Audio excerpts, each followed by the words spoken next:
métodos cuantitativos para la recolección de datos. Y bueno, empezamos. Entonces, pues bueno, las técnicas de recolección cuantitativas implica forzosamente el uso estadístico o el uso de técnicas numéricas para poder hacer la evaluación de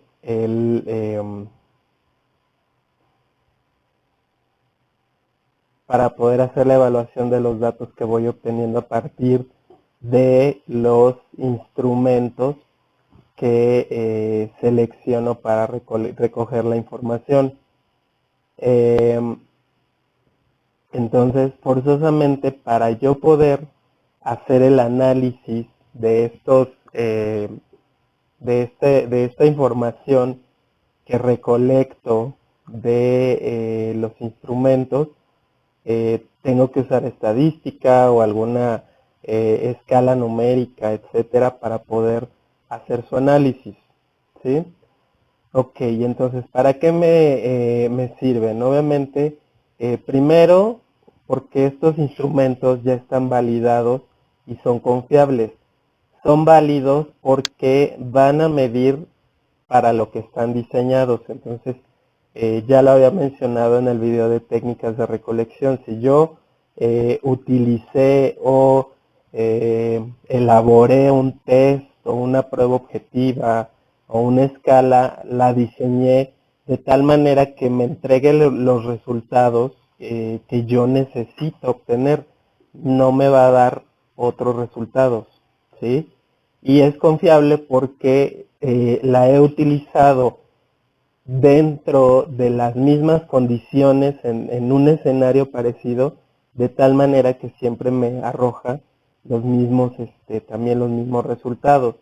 Dice aquí los datos que son recogidos son objetivos precisos porque se utilizaron métodos normalizados, o sea, estas pruebas suponen ya estar estandarizados y entonces dice, pueden ser replicados y se analizan utilizando técnicas estadísticas.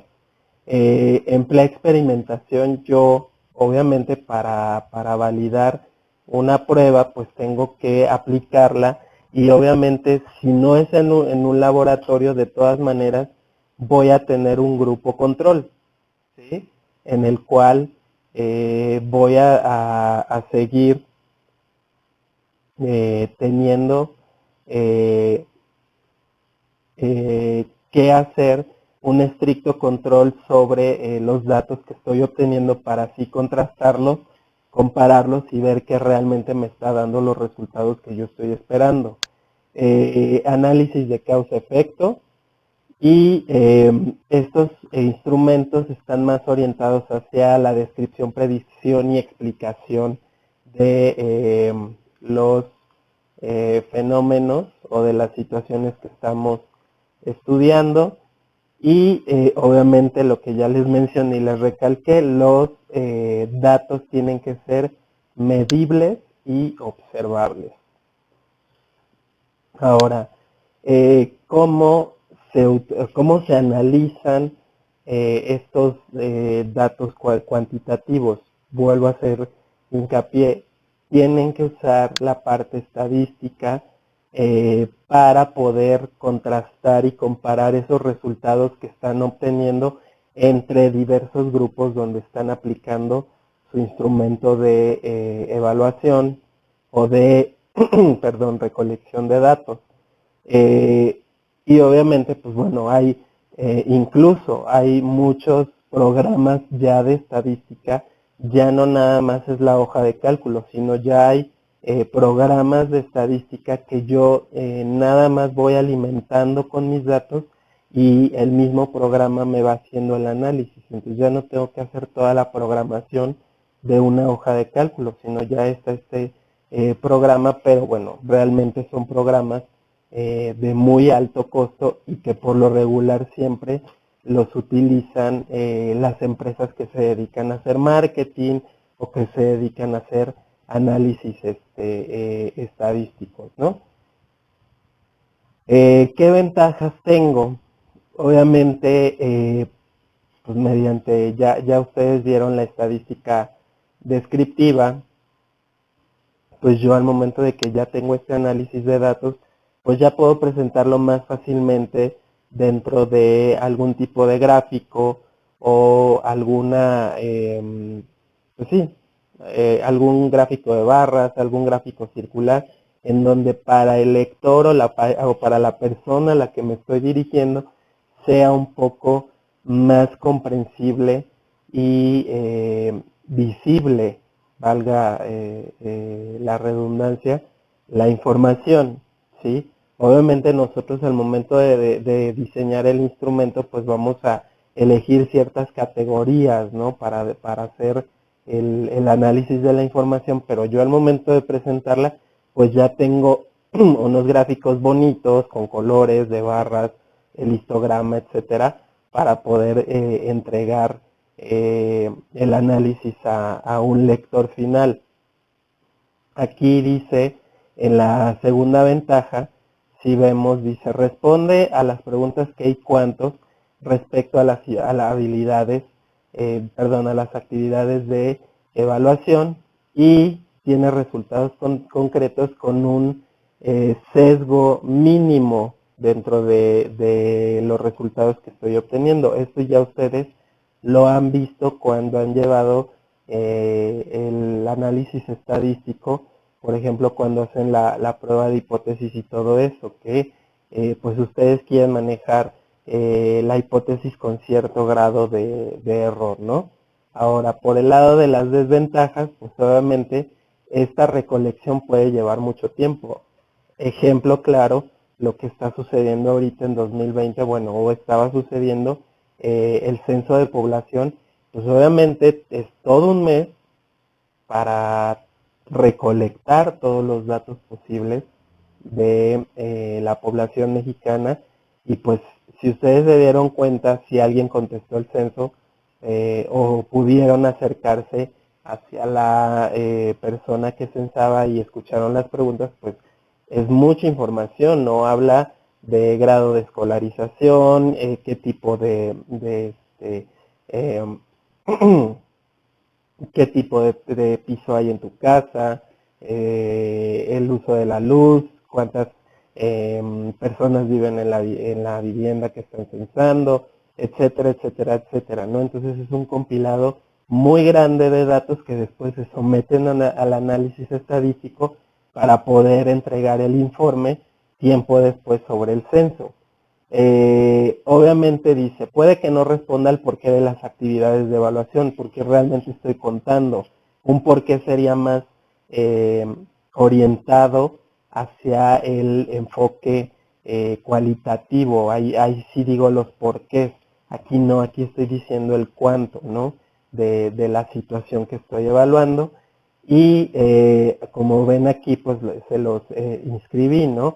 Para un análisis más avanzado, pues necesito un software especializado de estadística, pero como les menciono, por ahí si quieren entrar a la página, recuerdo uno que es el STAT, no sé si el maestro Juan Manuel les haya enseñado, les haya comentado de algún otro, pero por ahí voy a buscar y les voy a pasar los costos de cuánto nos ¿cuánto le costaría una membresía para poder usar el software estadístico?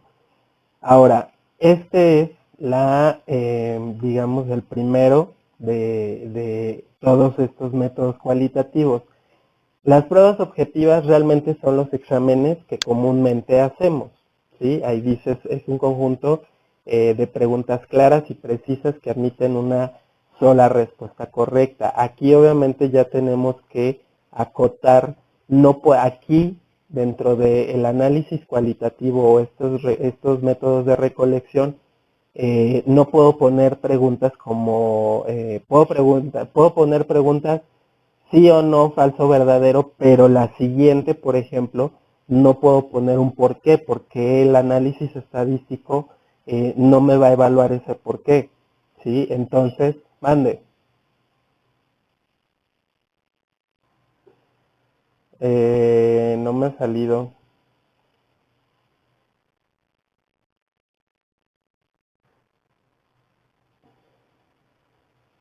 Ok, entonces, bueno, retomo. Aquí yo tendría que codificar a ese por qué en base a una categoría que yo mismo voy a definir para poder de alguna manera trasladar lo cualitativo a lo cuantitativo, ¿sí? Y dice cuya calificación siempre es uniforme y precisa. ¿Cómo les menciono esto? Por ejemplo, ahora que yo realicé el,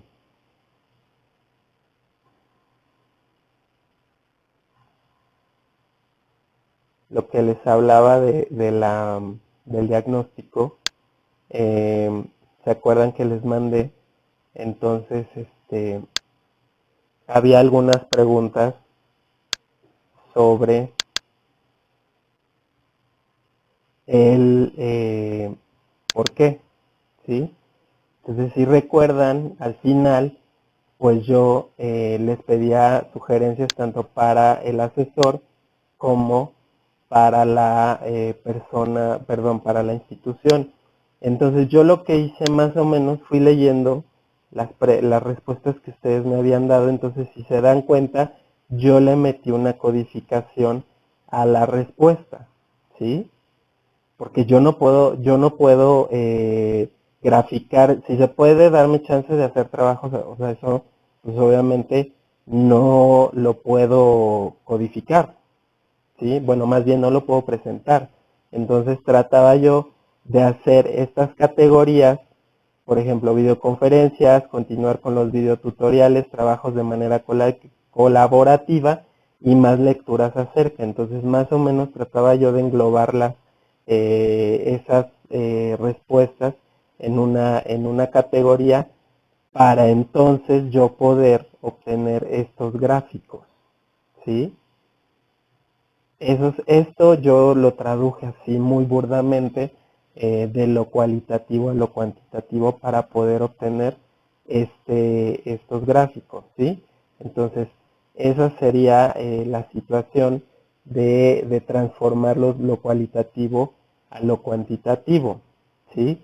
Entonces, dice que es una prueba objetiva porque trata de eliminar lo mayor posible la subjetividad, pero bueno, si conocemos los exámenes comunes que siempre aplicamos, pues por lo regular no lleva nada de la parte subjetiva del docente.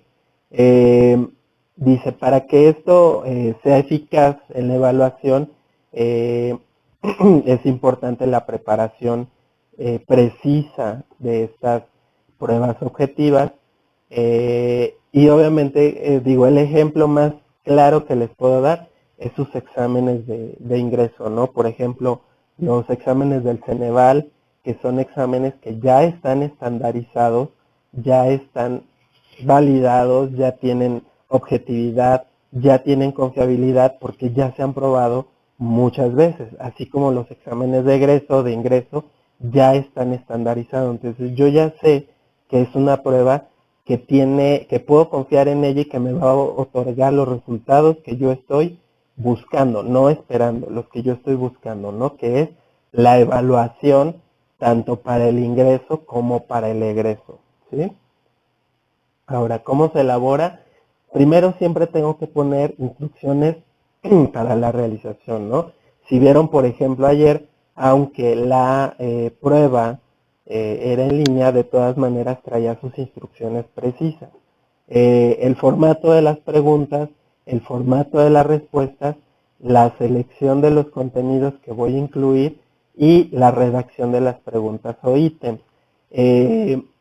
Aquí tengo que hacer una selección bien cuidadosa, precisamente que me puedan mostrar los conocimientos o lo que yo estoy esperando, ¿no? Encontrar como resultado de la aplicación. Y finalmente, pues la corrección y la puntuación de esta, ¿sí? Ahora, ¿Qué tipos de respuesta? Como ya les había mencionado, pues obviamente tengo el verdadero y falso, tengo el de selección múltiple, tengo el de emparejamiento, que es el de relación de columnas, y el de clasificación, ¿no? En donde a lo mejor me dan un número de enunciados y yo tengo que elegir dentro de esos enunciados cuál es el primero y cuál es la secuencia correcta para poder llevar a cabo eso que me están solicitando. Ahora, eso es lo que respecta a lo que son las pruebas objetivas, que como les vuelvo a mencionar, son los exámenes que ya conocemos, que pueden ser en este tipo de respuestas.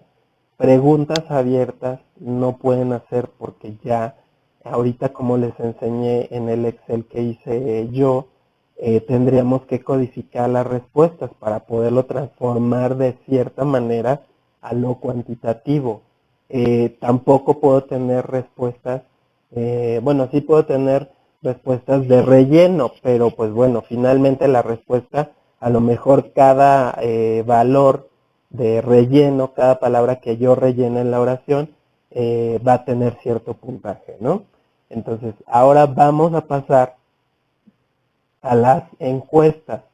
Dice que es un conjunto de preguntas, pero ya también están normalizadas y que recopilan información de la muestra o de un sector que yo elija para obtener datos otra vez estadísticos sobre opiniones, hechos, etcétera, ¿no? Entonces aquí tengo dos variantes. Una es la entrevista, que aquí, si ya hemos llevado esta parte de entrevista, pues ya sabemos que tenemos una entrevista estructurada, la semiestructurada y la entrevista totalmente abierta, ¿sí? Entonces, aquí cabría que sería la entrevista estructurada, en donde la pregunta no me da para que la respuesta de la persona que estoy encuestando se salga del contexto, sino me me responda sí, no, estoy de acuerdo, no estoy de acuerdo, bueno, malo, o sea, está acotada el tipo de respuesta que me va a dar la persona. Y por otro lado tenemos el cuestionario, que aquí dice que son instrumentos que son formulados por escrito y no requiere presencia del investigador. No sé si muchas veces también les ha pasado que de repente por ahí en las redes sociales les manden un cuestionario de satisfacción, ¿no? De, ¿te gusta el diseño de la aplicación? Si no, a lo mejor después viene un porqué, pero ese porqué ya la gente que se dedique a este análisis pues ya le codificará de alguna manera. Pero eso sería, ¿no? Una cosa es la entrevista. Esta entrevista se lleva más de manera oral, de persona a persona, y el cuestionario a lo mejor nada más es un instrumento que entrega a cada persona y que te lo va respondiendo de manera sin la necesidad de tener a una persona que esté preguntando o esté guiando la entrevista. Aquí, ¿para qué se utiliza? Bueno, voy a necesitar encuestar a muchas personas, entonces, pues obviamente necesito utilizar estos métodos o este método de encuesta para abarcar un gran porcentaje de población. Esto pasaba antes hasta por teléfono, ¿no? Bueno, ahora todavía de repente sigue sucediendo, pero antes esto pasaba por teléfono, que era pues no el telemarketing, pero era precisamente el recabar información a distancia. Entonces, aquí dice, ¿no? Se utilizan para evaluar creencias, actitudes, opiniones, valores, comportamientos, evaluar necesidades, otra vez se repite, bueno, aquí hay encuestas de opinión, y evaluar resultados, impactos de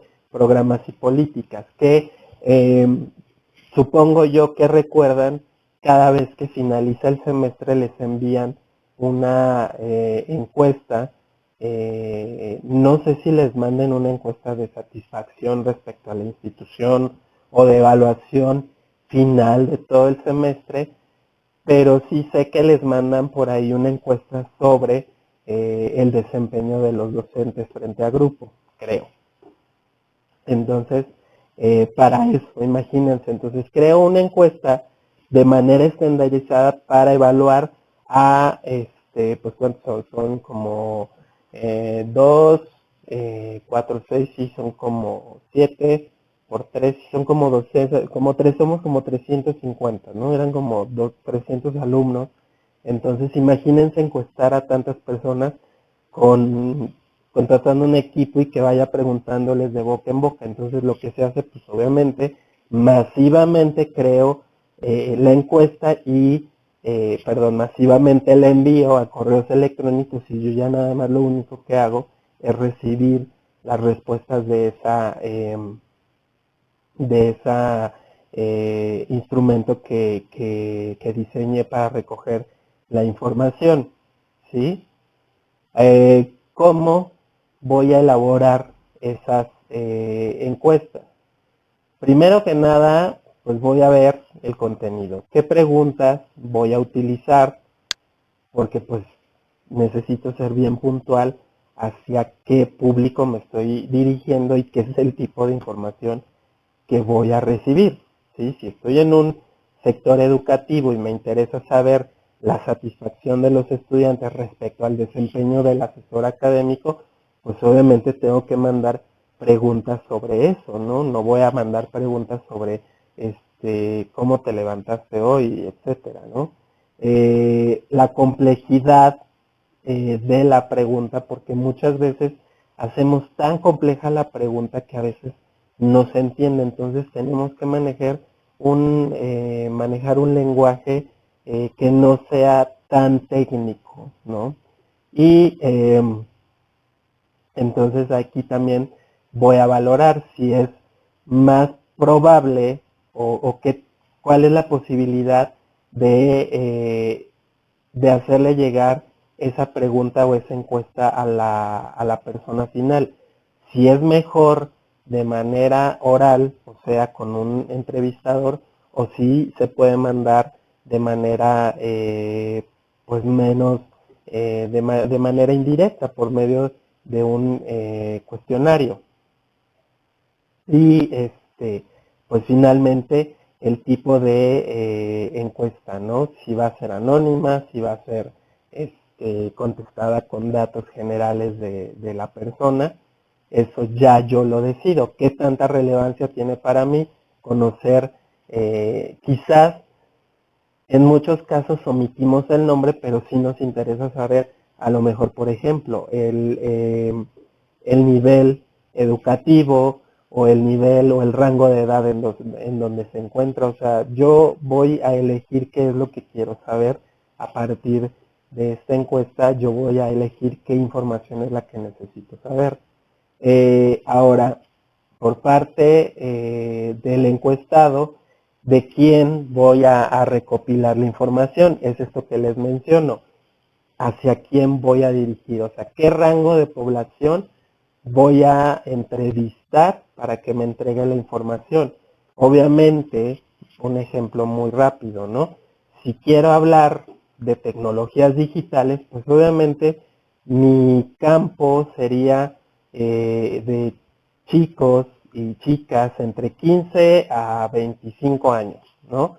Que son los que más actualizados están frente a las tecnologías de la información. Que por ejemplo irme con personas a lo mejor adultas mayores de 65 en adelante que sí tienen, muchos de ellos tienen acceso, pero no saben toda la capacidad de uso, ¿no? Por ejemplo, de los tipos de redes sociales que hay, cómo las utilizan, etcétera, etcétera, ¿no? Entonces tengo que saber bien a quién estoy dirigiendo esa encuesta. La facilidad de llegar a esas personas si es mejor que lo mande vía remota o lo haga personalmente. Eso ya lo decidiré, porque obviamente entre más, por ejemplo, ahí yo estoy hablando, si de vía remota, pues yo lo envío desde un servidor y lo mando a los correos, a las redes, etcétera. Pero ¿qué pasa cuando yo lo tengo que hacer de manera presencial? Entonces ya estoy necesitando otro recurso que es el humano, y entonces es reclutar a encuestadores y mandarlos a los lugares. Y pues bueno, como sabemos también, pues tienen que conocer el lugar, tienen que saber a dónde se dirigen, pues obviamente la peligrosidad del sitio a donde se van a presentar. No me estoy refiriendo a las colonias conflictivas, ¿no? Puede ser que incluso a lo mejor sean comunidades eh, de difícil o de o de una manera complicada de llegar a ellos, ¿no? Y pues obviamente las características que van a conformar a ese grupo. Es como escoger un grupo control, ¿no? Tiene que tener ciertas características, como por ejemplo ahorita les dije, pues jóvenes que están en la adolescencia y en la adultez joven, ¿no? De 15 a 25 años. A lo mejor sí necesito que tengan estudios, entonces yo ahí voy decidiendo las características que va a tener esa población a la cual me voy a dirigir. Ahora, aquí hay que tomar en cuenta varias situaciones que tienen que ver con el tiempo, los recursos y los medios. El tiempo, pues, ¿cuál es el tiempo que tengo disponible para poder levantar los datos y tenerlos en mi poder? Finalmente, los recursos disponibles. ¿Quién hará la encuesta? Sí necesito de un entrevistador. Si voy a tener una empresa quizás que yo contrate y que me ayude a manejar todos esos datos estadísticos para que ellos ya nada más me entreguen la información, el tipo de instalaciones, obviamente el recurso financiero y los medios por los que puedo realizarla. Finalmente, pues también tengo los medios de difusión, si es el cuestionario, obviamente el correo pues es un medio de comunicación que está cada día más en desuso, porque pues viene toda esta digitalización y entonces deja de lado al correo, pero antes era muy común que te mandaran encuestas por correo, si va a ser impreso, si va a ser mediante un dispositivo electrónico, por teléfono o directamente de casa en casa, o por ejemplo, ¿no? en la misma, dentro de la misma sociedad, en espacios comunes a toda la gente. Entonces, tengo que tomar en cuenta otra vez, ¿no? El tiempo, el recurso y el medio por el cual voy a difundir esta encuesta, ¿ok? Bueno, ahora me voy a pasar a las escalas, y estas también ya las conocen. Son estas, valga la redundancia, son escalas donde la pregunta siempre está formulada de manera que en el momento en que tú contestes, vas desde un punto o un polo negativo hasta un punto o polo positivo. O sea, como un totalmente en desacuerdo y un totalmente de acuerdo, pasando por un punto intermedio que es ni de acuerdo ni en desacuerdo, ¿sí? Entonces dice aquí, es un conjunto de símbolos, valores numéricos, construida de tal manera que pueden ser asignadas por un conjunto, una regla de comportamiento, de acuerdo o no de acuerdo, y igualmente aquí tengo que seleccionar la población a quien se la voy a aplicar, ¿sí? Aquí dice, existen diferentes tipos de medición escalar, aquí vamos a ver tres, dependiendo pues obviamente de la información que yo esté solicitando. Igualmente, tengo una necesidad de establecer no tanto la pregunta, sino más bien el tipo de respuesta que voy a poner, ¿sí? Porque por lo regular, ahorita que lo veamos más adelante, hay un tipo de encuesta que es la más común que usamos, que es la de tipo Likert, en donde tengo un polo negativo, un positivo, tengo un punto intermedio y al lado de ese punto intermedio y entre el polo negativo y el positivo, tengo otros puntos intermedios que me hacen tener otro tipo de información, ¿sí? Entonces, dependiendo otra vez de qué es lo que yo quiera escoger o qué es lo que yo necesito tener, es como voy a armar el tipo de escala, ¿sí? Entonces, aquí tenemos primero la escala de Likert, en donde es un conjunto de ítems o de propuestas que se presentan en forma de afirmaciones o juicios y se pide la reacción del sujeto, ¿no? Entonces me voy a adelantar para que vean, por ejemplo, cuál es este tipo de escala. Es como les mencionaba, tengo un punto positivo totalmente. Yo cuando diseñen este tipo de escalas, les recomiendo que primero diseñen tanto el polo negativo, el último, como el polo positivo, también el del final, o sea, los extremos. A partir de ese, diseñen el punto intermedio, ¿sí? Entonces, muy de acuerdo, muy en desacuerdo, y aquí en medio me queda ni de acuerdo ni en desacuerdo. Y ya después me voy al siguiente polo positivo y al siguiente polo negativo, ¿sí? Porque luego queremos diseñarlo desde aquí hacia lo negativo y entonces de repente me pierdo en estos dos porque lo confundo con el punto intermedio. Entonces lo mejor es irnos hacia las dos actitudes que están en los extremos, tanto en lo negativo como en lo positivo, y luego me voy al punto intermedio y finalmente elaboro los que están intermedios entre los segmentos finales de la escala, ¿sí? Ahora, el diferencial semántico.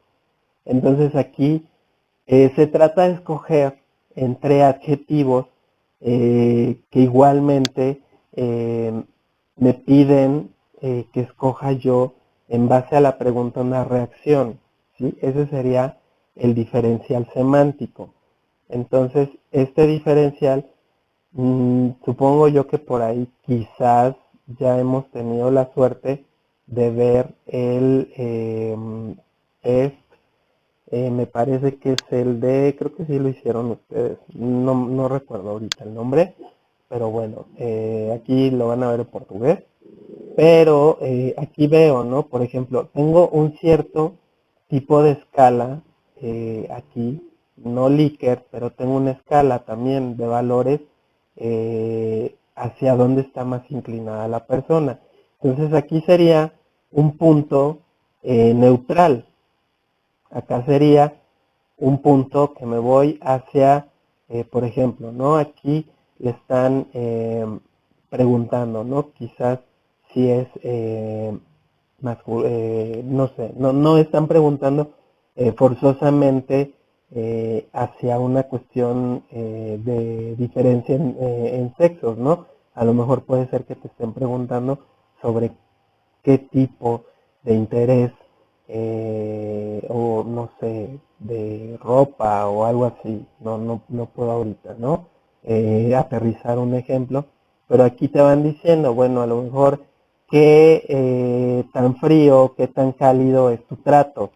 Entonces ya dices, no, pues yo soy más frío, sí, a lo mejor le doy esta escala diciéndole que este es un punto más hacia lo frío. ¿Entró alguien?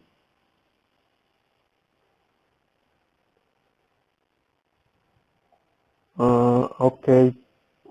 Ah, pues ya está aquí Juan, todo desgreñado.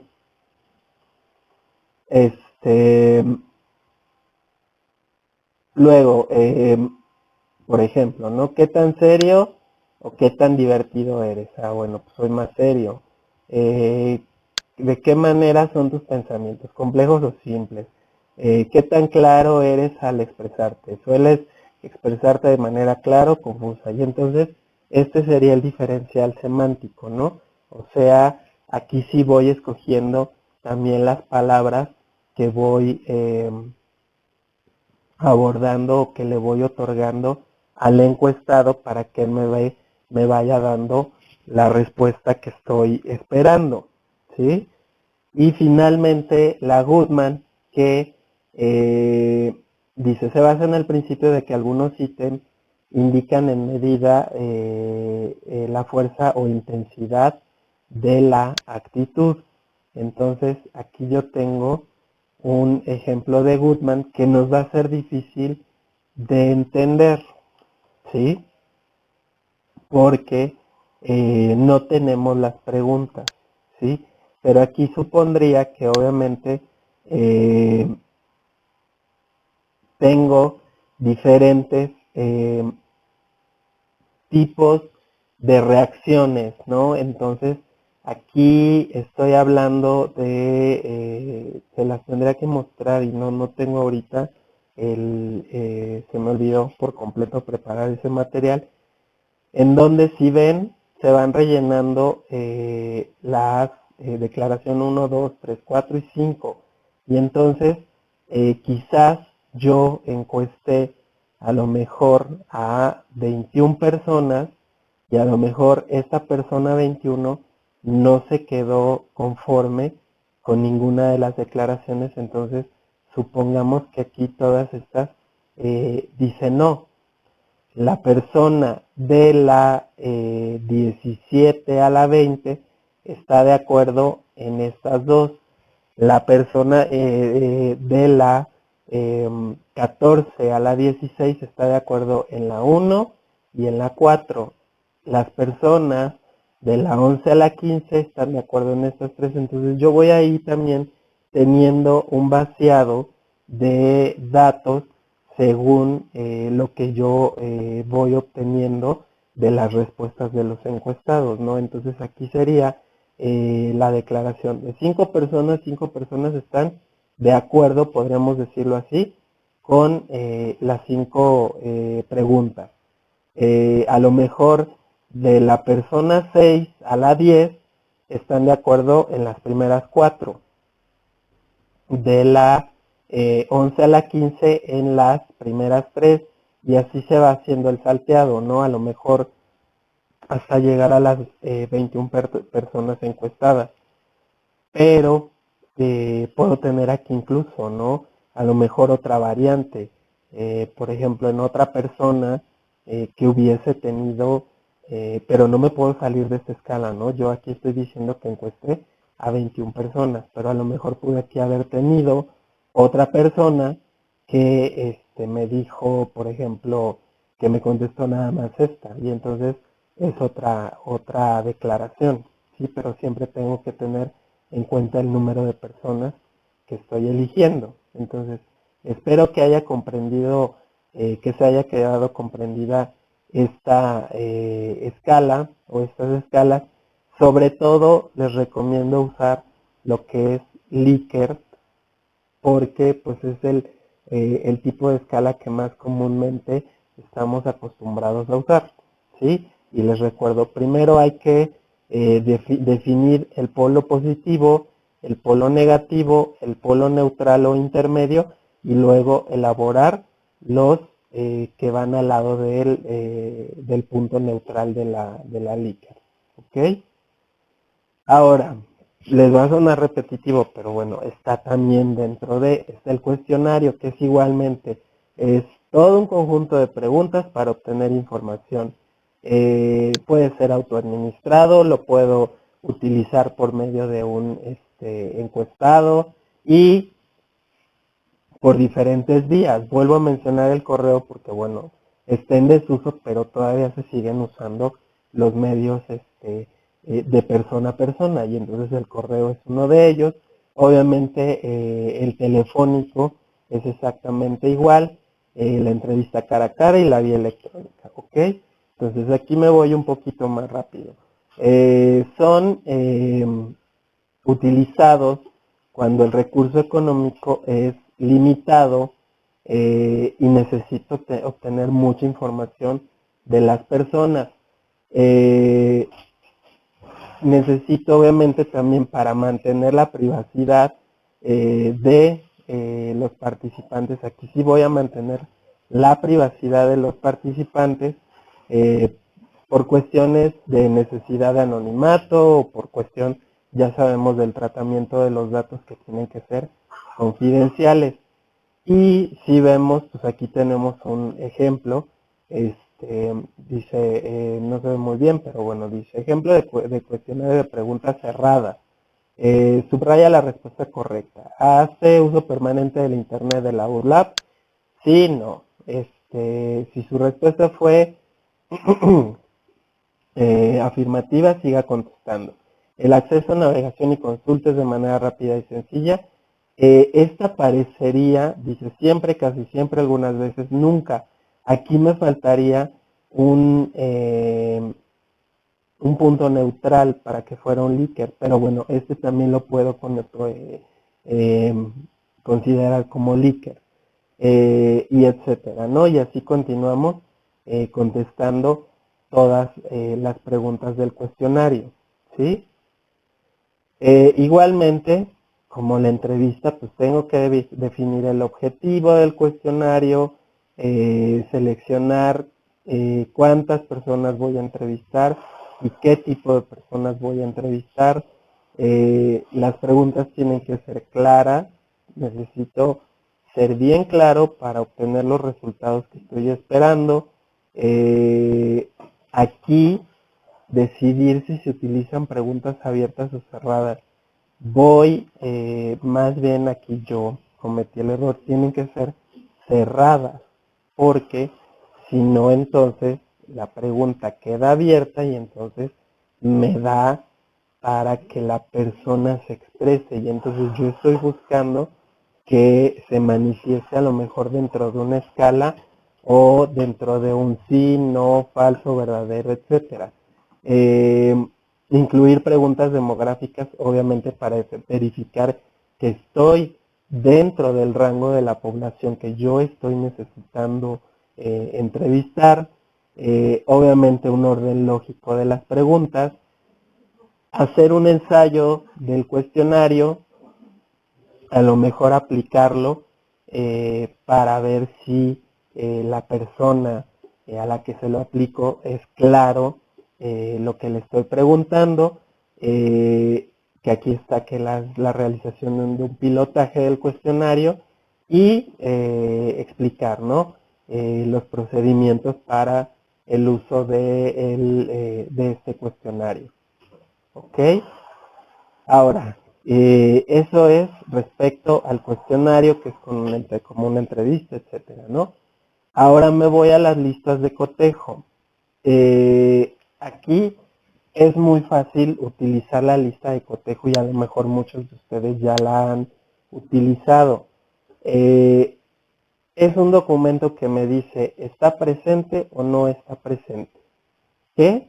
La capacidad, la habilidad, el conocimiento, el aprendizaje, eh, lo que sea que ustedes estén valorando a partir de esta lista de cotejo. ¿Sí? Aquí dice claramente, para verificar la ausencia o presencia de rasgos, conductas, tareas, desempeños, lo puedo utilizar para revisar una tarea, ¿no? Si lista de cotejo, ¿tiene el nombre del alumno? Sí. ¿Tiene esto? Sí. ¿Está escrito con pluma negra? Sí. ¿Tiene faltas de ortografía? No. Etcétera, etcétera, ¿no? Entonces consiste en un listado de palabras o frases u oraciones que señalan específicamente aspectos o necesidades que yo necesito evaluar, a lo mejor otorgándoles un puntaje por lo regular en una escala dicotómica. ¿Qué significa dicotómica? Es 2. Sí, no, verdadero, falso, logrado, no logrado, bueno o malo, ¿no? Una nota o un concepto ahí, ¿ok? Y entonces, al momento de yo registrar este cotejo, pues lo que hago precisamente es marcarlo dentro de mi lista. Dice ahí, se puede evaluar de manera cualitativa y cuantitativa, pero ahorita yo me estoy enfocando a lo cuantitativo, ¿no? Entonces, lo voy a cuantificar. Necesito estas listas de cotejo para obtener resultados respecto a lo mejor al proceso o al ciclo que está terminando, ¿no? Por ejemplo, ahorita que estamos en esta situación, para valorar respecto a al desempeño o al desarrollo académico de los alumnos en estos últimos meses que hemos estado en contingencia, pues voy a utilizar una lista de cotejo en donde yo trate de evaluar si se está desarrollando o no se desarrolló el aprendizaje, como por ejemplo con la programación del Aprende en Casa. ¿Sirvió o no sirvió? ¿El alumno pudo concentrar y desarrollarse en los aprendizajes? Etcétera, etcétera. ¿Sí? Entonces, aquí sería el ejemplo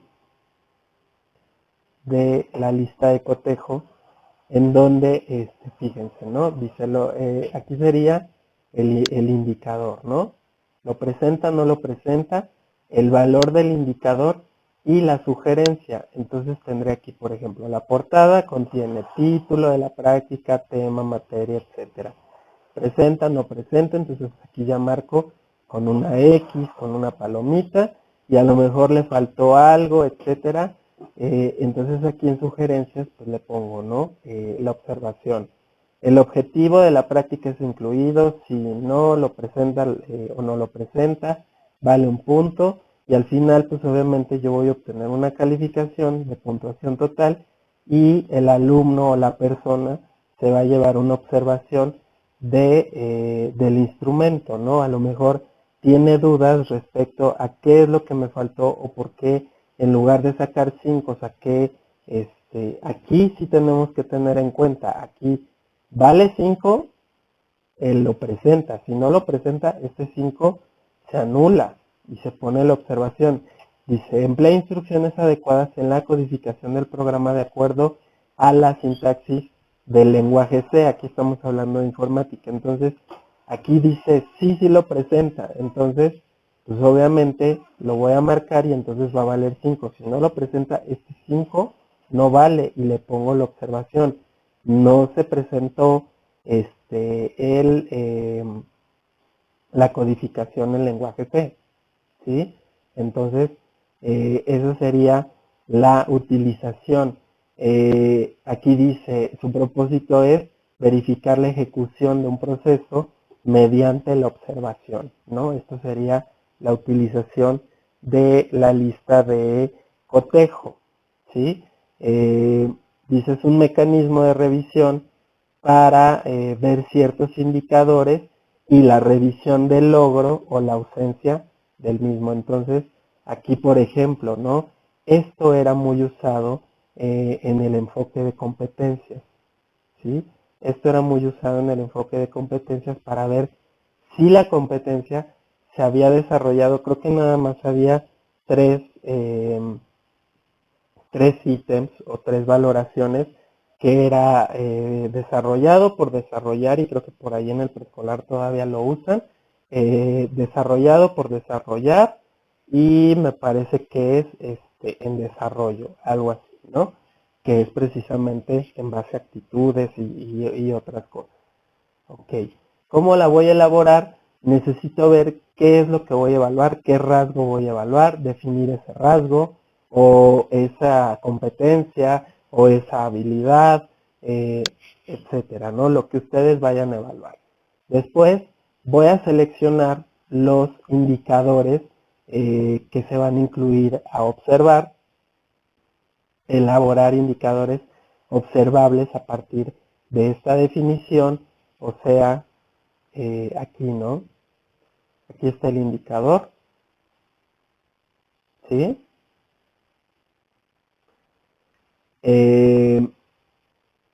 definir el rasgo no quiere decir esto no es el rasgo, sino más bien el rasgo es a qué conjunto de saberes o de competencias o de habilidades pertenece, ¿sí? Este es el indicador, este es el que me va a pedir ser medido. Después, obviamente, ver el orden y la secuencia, si es que corresponde, pero bueno, también darle un orden lógico a la elaboración de esa lista de cotejo. Dice, valida la relación lógica entre la definición del rasgo y el indicador elaborado, que es la validez de contenido. O sea, vuelvo a ser insistente, que me va a medir lo que necesito que mida, ¿sí? Seleccionar el tipo de escala que va a evaluar cada indicador, pero aquí no vale, si yo meto aquí Likert, entonces yo ya estoy utilizando escala, no estoy usando lista de cotejo. Aquí tiene que ser dicotómica, sí, no, logrado, no logrado, nada más. Por eso es que la escala que les mencionaba del preescolar, en donde está la competencia por desarrollar, en desarrollo y desarrollada, no cabe dentro de una lista de cotejo, es más bien un tipo de escala, ¿sí? Y dice, para la escala de apreciación debe ser politómica o numérica, categórica o gráfica, pero yo les recomiendo que para la lista de cotejo lo hagan de manera dicotómica, no, sí, no, presente o no presente, logrado o no logrado. Si es politómica, lo que va a suceder es que van a tener que poner del 1 al 5, o como en la anterior que vimos, casi siempre, algunas veces, etcétera, etcétera, y entonces sí sigue siendo cotejo, pero va más enfocado hacia convertirse en una escala. Y obviamente hacer el diagrama del instrumento, que el diagrama, pues obviamente sería esto, elaborar precisamente el instrumento. ¿Sí? Ok. ¿Qué tiempo nos queda? Yo creo que me voy ya nada más con el experimento y ahí la finalizamos. Y nos quedarían uno o dos pendientes para el día de mañana. Ya sabemos que es el experimento. Es una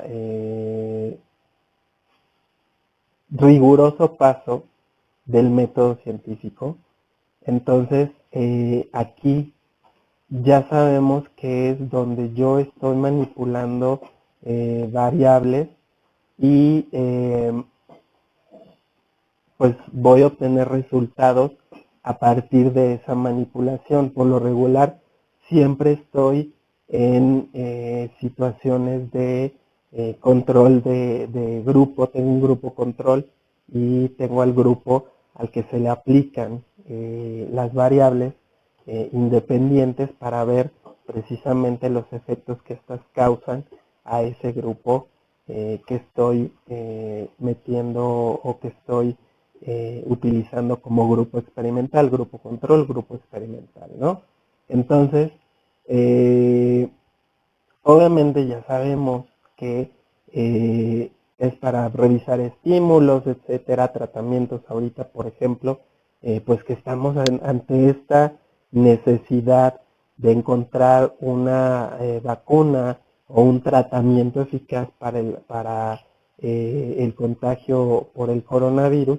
Pues obviamente los laboratorios están teniendo un grupo control en donde están viendo y observando cómo están siendo las reacciones de estas vacunas que ya se están probando respecto a lo mejor al grupo experimental, que es a quien le están aplicando las vacunas, y están viendo, por ejemplo, las reacciones secundarias y también los beneficios que están obteniendo de aplicar estos anticuerpos, ¿no? ¿Cuántos anticuerpos se están desarrollando a partir de que, pues si ustedes saben, al momento de que te inyectan una vacuna, es inocularte con el mismo virus, pero de manera, de una manera atenuada. Entonces, hace como que desarrollas la enfermedad, pero obviamente a una escala más baja, ¿sí? Aquí dice, bueno, más técnicamente, para observar los efectos sobre las otras variables en situaciones de control. ¿Para qué se utiliza más? Obviamente para ver la relación entre dos o más variables y poder analizar las consecuencias o las situaciones a través de los experimentos.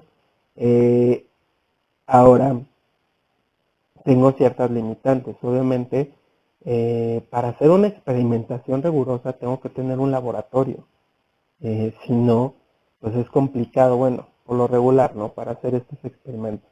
Pero bueno, si no, tengo que tener las condiciones adecuadas para tener un grupo control y un grupo experimental, que es a quien le aplico los estímulos y veo el tipo de respuestas que me está ofreciendo. Entonces, aquí obviamente tengo cuestiones físicas, temporales, disponibilidad, factibilidad y problemas éticos. Por ejemplo, para ahorita el desarrollo a través de la vacuna, vuelvo a retomar el ejemplo, pues primero tienen que probar, lamentablemente, como siempre en los animales, ¿no? Y ver las reacciones para después pasar a la prueba en humanos y ver las reacciones. Aquí por lo regular se utilizan voluntarios, no es personas que yo elija al azar. Los voluntarios se ofrecen para poder hacer la prueba de estas vacunas y ver las situaciones, como les menciono, tanto los beneficios como los efectos adversos que pueda tener la aplicación de esa vacuna y obviamente irlos proyectando, se hace al principio con un pequeño grupo experimental de 10 a 8 personas, después se incrementa a 30 y así se va incrementando. Ahorita, precisamente, respecto a lo temporal, no podemos esperarnos a hacer este estudio de longitudinal en donde pueden pasar 2, 3 años para desarrollar la vacuna. No, aquí inmediatamente ya empecé a obtener resultados favorables, entonces lo que hago es pasarme ya directamente. Aquí sí les puedo decir, muchos de los laboratorios que están haciendo esto se brincaron el pasaje de entre decenas, cientos, se saltaron los cientos y pasaron a los miles, precisamente para ver la aceleración, porque pues es muy necesaria esta situación, ¿sí? Son de manera precisa, directa, confiable y valiosa para recolectar datos precisos.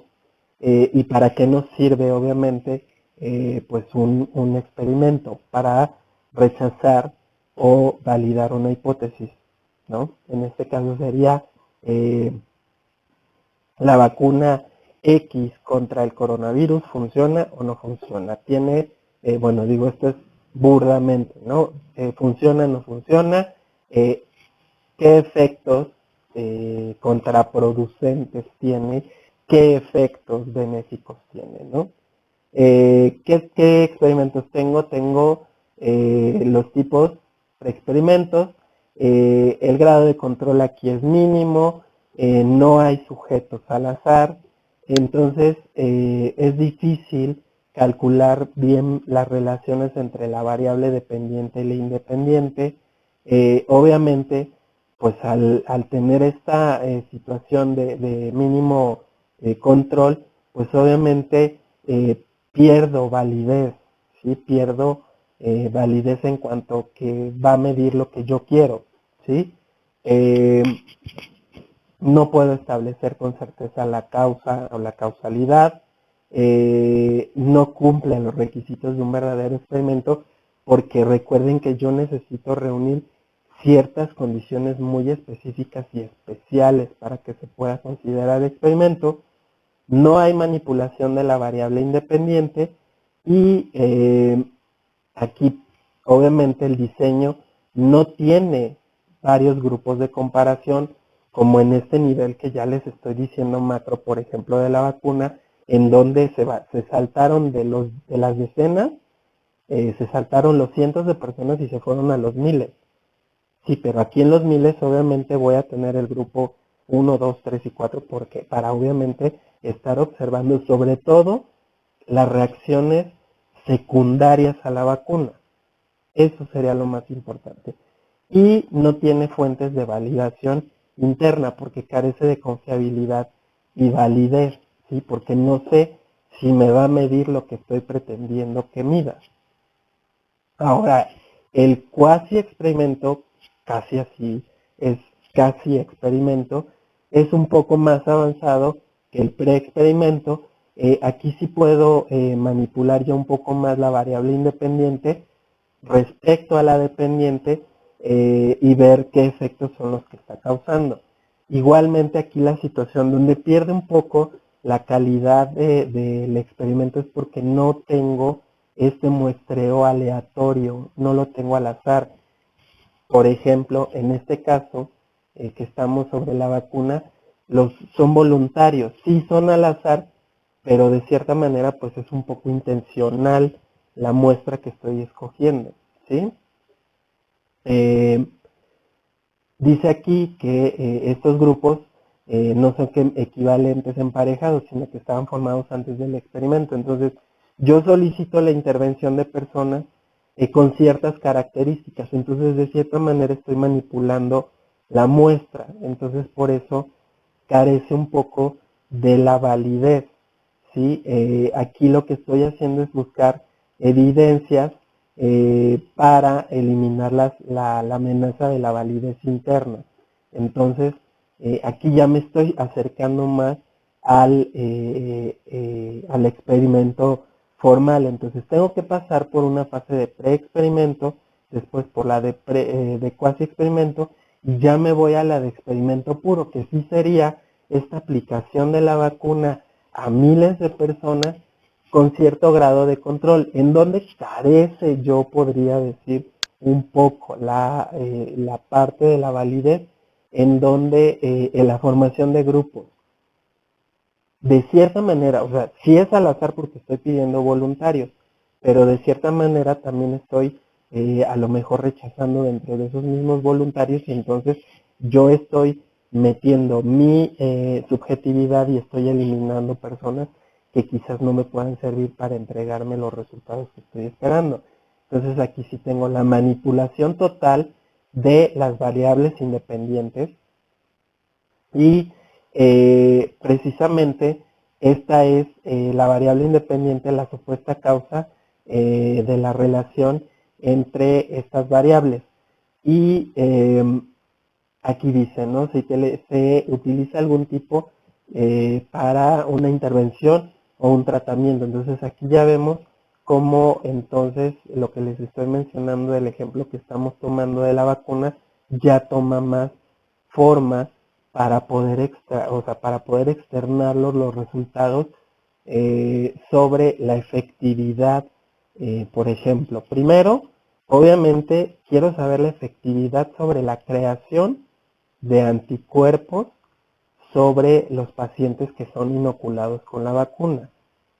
Después, obviamente, tengo que ver los efectos posteriores a la aplicación, como es, recuerden que es un virus atenuado, o sea, me están inyectando coronavirus atenuado para que yo pueda desarrollar los anticuerpos necesarios y en el caso de que me llegue a atacar el virus, pues yo ya tengo esos anticuerpos y voy a desarrollar la enfermedad, pero ya no la voy a desarrollar a la escala mortal en que muchas personas la están desarrollando. Entonces aquí lo que sucede es que, bueno, tengo que ver esos efectos adversos, qué tipo de efectos secundarios, fiebre, dolor de cabeza, molestias gastrointestinales, molestias a lo mejor en el sistema musculoesquelético, qué otro tipo de afecciones, a lo mejor neurológicas, no sé, ¿no? Tenemos un universo de efectos secundarios que tenemos que analizar o los científicos tienen que analizar antes de poder aprobar esta vacuna para poderla replicar en toda la población, ¿sí? Entonces, están marcados por un elevado grado de control sobre las condiciones que el investigador tiene sobre el experimento. Se hace una asignación aleatoria, entonces, ¿de qué manera? Entonces aquí yo estoy pidiendo voluntarios y de esos voluntarios digo, 2 sí, 2 no, 2 sí, 2 no, y entonces ahí ya le estoy dando esta validez interna, porque de esos voluntarios estoy eligiendo al azar, ¿no? Sin saber antecedentes de ningún tipo. Simplemente estoy eligiendo al azar para que me dé, obviamente, los resultados variados que estoy esperando, porque pues, si yo estuviera esperando que a todos les dé fiebre, que a todos les dé esto, que a todos les duela la cabeza, entonces ya estoy manipulando. No, aquí estoy esperando que el inocular la vacuna me dé todos los resultados posibles, ¿sí? Y la manipulación sistemática de la variable independiente y la elección de la variable dependiente. Entonces, aquí pónganse a pensar, pues las variables independientes, ¿cuáles serían? ¿Y cuál sería, respecto a nuestro ejemplo de la vacuna, cuál sería la variable dependiente? ¿Cuál sería la variable independiente? ¿Ok? Entonces, me paso rápido a los pasos ya finalmente de la experimentación. Tengo la planeación del experimento. Obviamente tengo que hacer todo esto, ¿no? Definir el problema, cuál es el objetivo, qué me interesa evaluar, cuál es la variable que quiero obtener, o sea, qué respuestas quiero obtener. Esto que ya saben ustedes y que conocen muy bien, que es el planteamiento de la hipótesis, o sea, aquí en este caso sería cuál es la efectividad para la creación de anticuerpos de la vacuna del coronavirus, selección del material experimental y la determinación del diseño experimental adecuado. Ya sabemos que podemos empezar desde un preexperimento, un cuasi experimento, hasta llegar al experimento formal. Después tengo la ejecución del experimento, en donde ya tengo que tener asignados los tratamientos, ¿no? Bueno, aquí dice los tratamientos para la restricción de cuestiones que se puedan presentar, ¿no? Recuerden aquí que también tenemos la situación de variables extrañas que se puedan presentar durante la ejecución del experimento y que yo no había tomado en cuenta. Y entonces vienen a alterarme los resultados y yo también las tengo que anotar. Se presentó tal situación, a lo mejor uno de los inoculados con la vacuna en ese momento, no sé, se enfermó a lo mejor de una gastroenteritis y entonces vino a complicar toda mi recolección de datos respecto a ese paciente, ¿no? Todas las cuestiones complementarias que necesito tener, aquí van estas variables extrañas y el cuidado de la toma de datos. Entonces, por lo regular, siempre hay una persona que está monitoreando y que está levantando datos, ¿no? Por ejemplo, quizás en todo momento, cuando yo tengo esta muestra, se tienen en total observación, ¿no? Ahorita, por ejemplo, en la vacuna. Entonces, ¿cómo se siente hoy? ¿Qué siente hoy? Dolor de cabeza. Empiezo a ver los signos y los síntomas más comunes que está desarrollando la vacuna. Entonces, lo que empiezo a ver es, pues, que es el síntoma de dolor de cabeza, el dolor a lo mejor muscular general, a lo mejor algún tipo de trastorno gástrico, etcétera, etcétera, ¿no? Entonces empiezo a ver lo común y empiezo a evaluar y empiezo a llevar un seguimiento hasta que obviamente tengo ya mis resultados y finalmente al momento de presentar el procesamiento y análisis de resultados, pues ya contrasto la hipótesis de acuerdo al nivel de significancia determinado de lo que estoy queriendo comprobar. Muy bien, la observación cuantitativa sería el siguiente método de recolección de datos en lo que respecta a lo cuantitativo. Entonces, difiere mucho de lo que es la observación que hacemos durante la recolección cualitativa. En el método cualitativo se llama observación participante. Y bueno, aquí si podemos ver, dice que es un registro sistemático y confiable de comportamientos o conductas, o sea, los rasgos, habilidades, otra vez capacidades.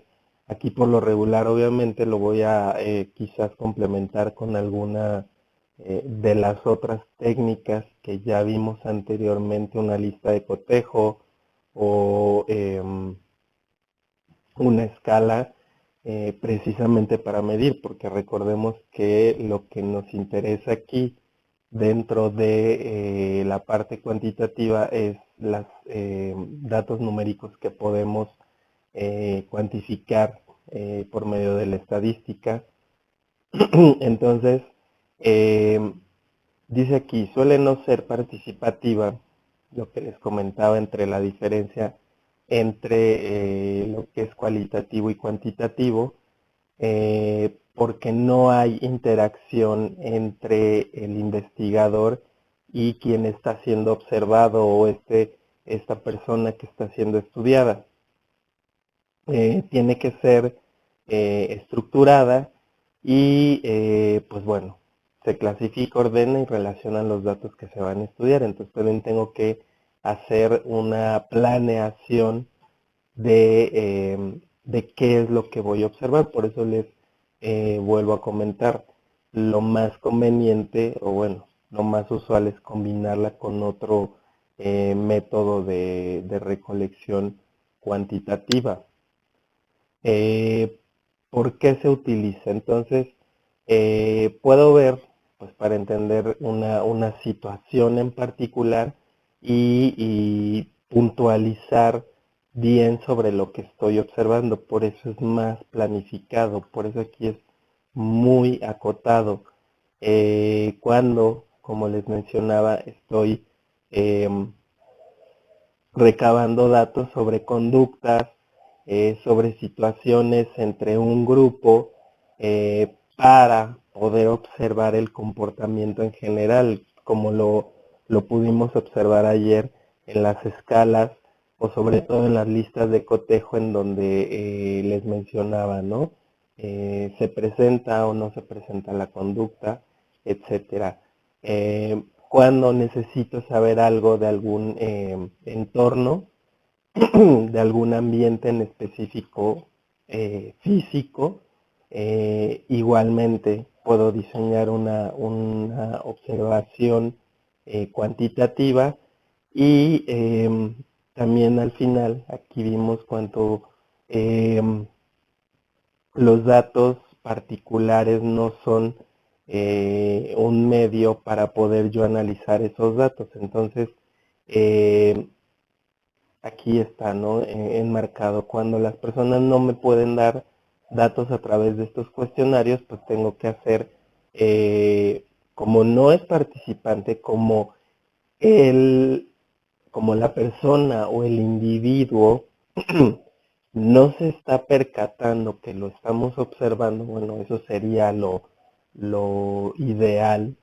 Entonces yo puedo ir recogiendo los datos, sí, porque recuerde, bueno, cuando veamos la observación participante, ahí sí tengo que estar dentro del campo de estudio o del terreno de estudio. Entonces la gente sabe que estoy haciendo preguntas en cualquier momento, y aquí no, aquí lo que buscamos es que la persona manifieste la conducta. Imagínense, si yo le menciono a un niño que lo estoy observando, pues obviamente él va a hacer todo lo posible porque la conducta no se presente. Entonces, para eso sería una de las opciones de esta observación cuantitativa.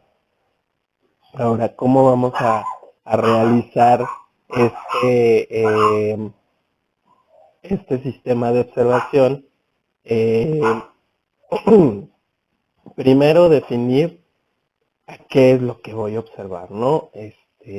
Sobre todo aspectos, conductas, habilidades, no sé.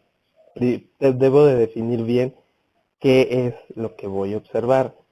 Luego, tengo que especificar las circunstancias de la observación Posteriormente, ya sabemos que dentro de lo cuantitativo, pues no podemos observar a todos, porque puede ser que tenga, por ejemplo, una escuela, una primaria, pues tenga, no sé, alrededor de 600 alumnos, entonces pues tengo que sacar y obtener una muestra representativa de esos alumnos. Y si hemos visto con los datos anteriores, pues lo más conveniente es que fuera aleatoria para que no hubieran tantos sesgos de error al exponer los resultados, después especificar y definir las unidades de observación y finalmente establecer categorías y subcategorías de observación, que esto ya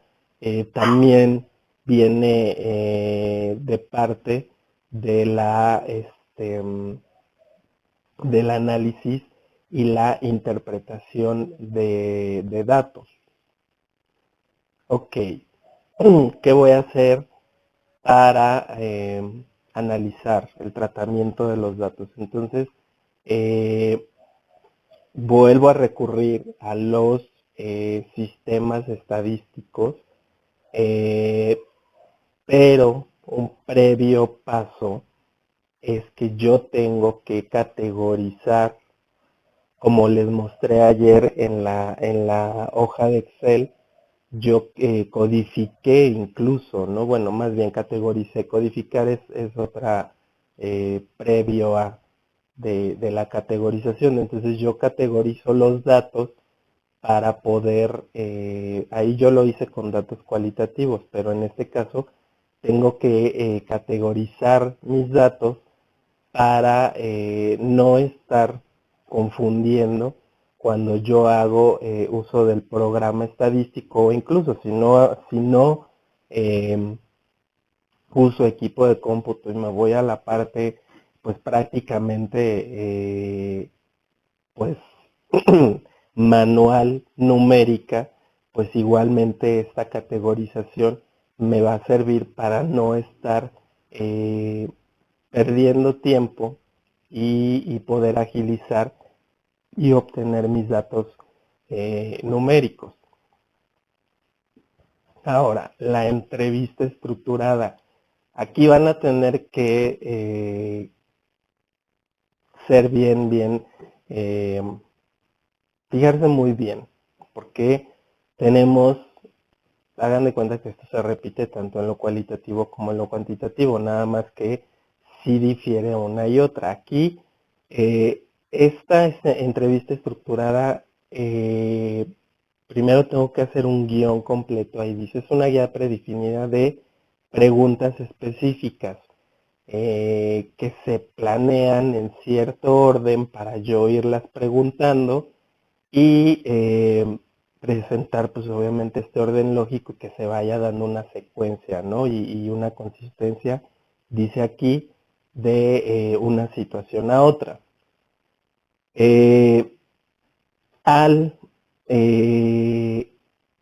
Dice, al entrevistador no se le permite la flexibilidad en la redacción o el orden. Ahora, respecto al tipo de respuestas, dice, pueden ser abiertas, pero se acostumbra a solicitar a los entrevistados que elijan entre un conjunto de opciones. Aquí yo quiero ser bien puntual. Es más probable hacer una entrevista de manera que la estructuremos cerrada, ¿sí? Porque aquí estoy buscando datos concretos y datos numéricos. Entonces, si yo hago una pregunta abierta, por ejemplo, ¿te gusta el helado? Y yo voy a poner a lo mejor una escala y pongo desde estoy de acuerdo a estoy en desacuerdo, pasando por nuestro punto neutro y nuestras dos alas al lado del punto neutro. Y entonces, pues yo nada más voy a obtener una respuesta, pero si yo le incluyo un por qué te gusta el helado, entonces ahí yo voy a tener un universo de respuestas, ¿sí? Porque es de chocolate, porque es de vainilla, porque es de fresa, porque sabe bien,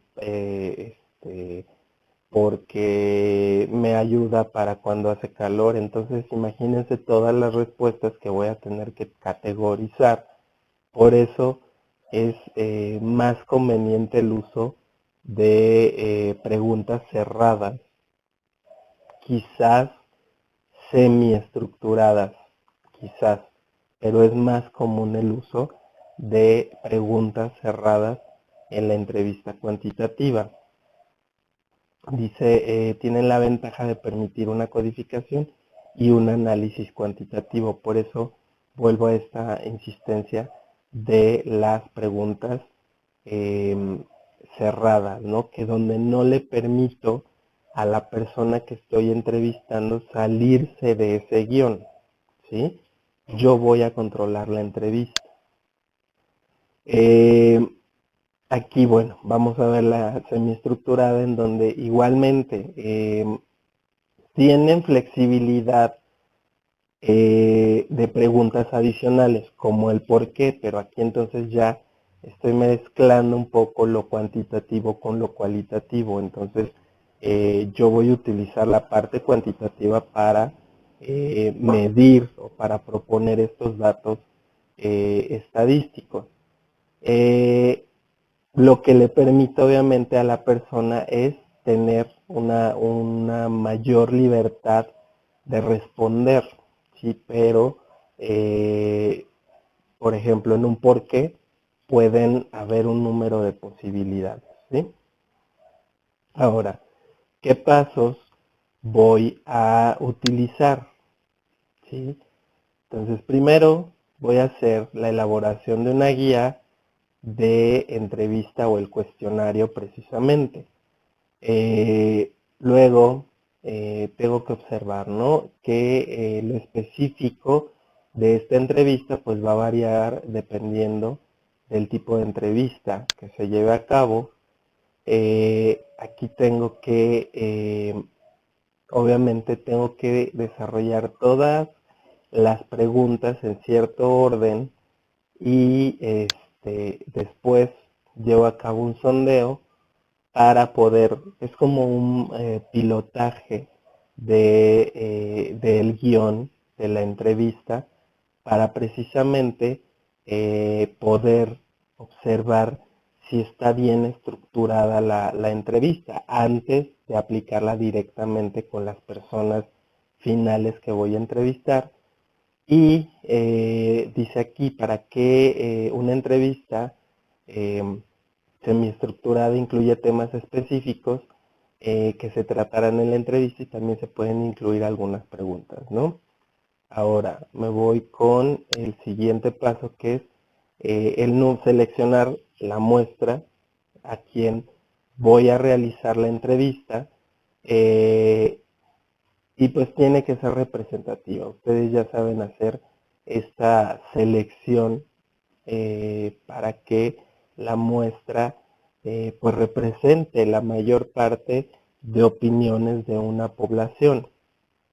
Y obviamente pues esto depende del número de participantes y recursos obviamente que tenga, porque los métodos cuantitativos son un poco más costosos, ¿sí? Porque obviamente aquí voy a necesitar, pues, por una parte la impresión del cuestionario, voy a necesitar solicitar entrevistadores, etcétera, ¿no? Y todos los insumos que yo les voy a tener que proporcionar para poder hacer esta recolección de información.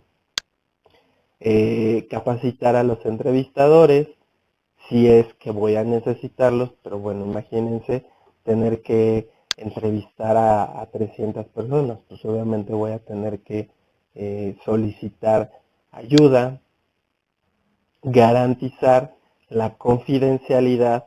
Acuérdense que pues ahora con todo esto de los avisos de privacidad y sobre todo de datos personales, pues tenemos que garantizarle a la persona, incluso si hacemos esto dentro de un centro educativo, garantizar a la persona que sus datos van a ser tratados de manera confidencial.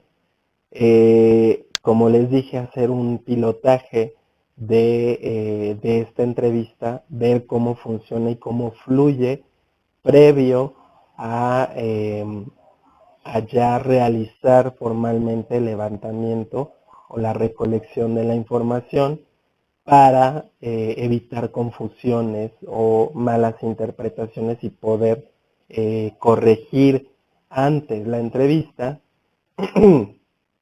para determinar si se necesita hacer cambios en el guión o en la guía.